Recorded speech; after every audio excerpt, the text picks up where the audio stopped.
একবার দীর্ঘ যুগ পূর্বের একটি গ্রামে একজন প্রাচীন মাছের মহামুখের গল্প ছিল। গ্রামের একটি ঝিলে একটি বিশাল মাছ থাকত। এই মাছের মহামুখের খবর সকল মানুষের মাঝে ছড় পড়ছিল। অনেকেই মাছটি দেখতে আসতেন, কিন্তু তার মহামুখ দেখা যেতেন না।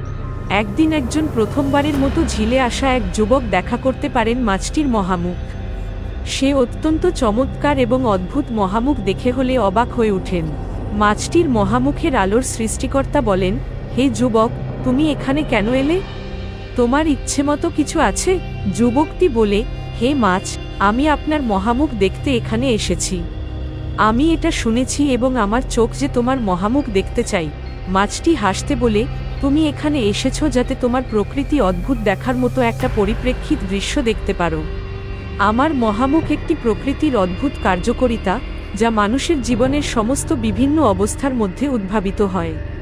তুমি ধরো, যখন প্রাচীন যুগে এই ঝিলের পাড়ে একটি দিন এই মাছের মহামুখ দেখা গেছে এবং এটি অত্যন্ত শক্তিশালী এবং প্রভাবশালী কার্যকারিতা সম্পর্কে বিশেষভাবে চিন্তা করা হয়েছে।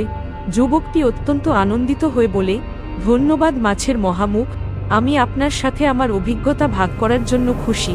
তারপরে যুবকটি অপরাহ্নে গ্রামে ফিরে গেলেন এবং তার অভিজ্ঞতা বিশেষভাবে মানুষদের মধ্যে প্রচারিত হয়।